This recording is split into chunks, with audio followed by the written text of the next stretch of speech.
I'm Rabbi Pruzansky, Senior Research Associate at the Jerusalem Center for Applied Policy, and this is another JCAP brief.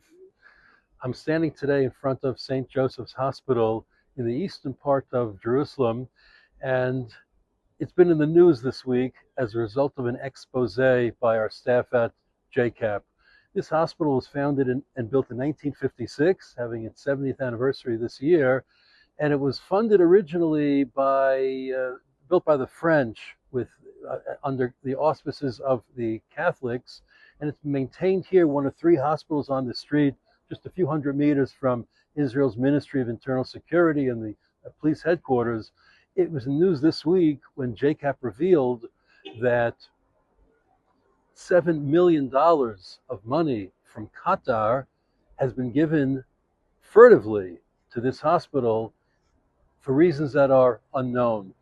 The superintendent of the hospital claimed that it's for building, expansion, needs, etc., but we don't know, and therein lies the problem. The money was funneled through not the Israeli banking system, but the Bank of the Palestinian Authority. And apparently the hospitals raised, in addition to the Qatari money, almost $60 million. And that poses a number of problems that JCAP has brought to light. For example, is the potential for money laundering with money going to terror.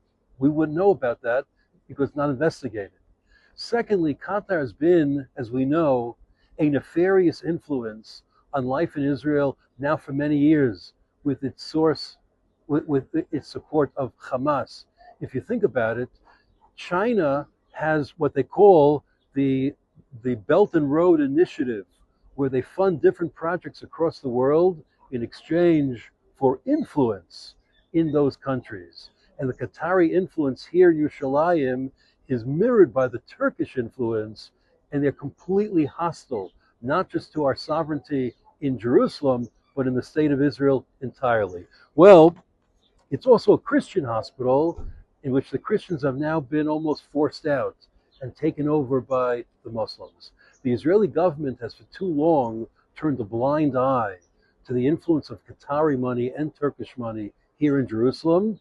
JCAP is going to be vigilant in seeing that the government and the responsible authorities act to trace the source of this money as well as where it's going, in order to ensure that our sovereignty over Jerusalem remains strong and stable for years to come.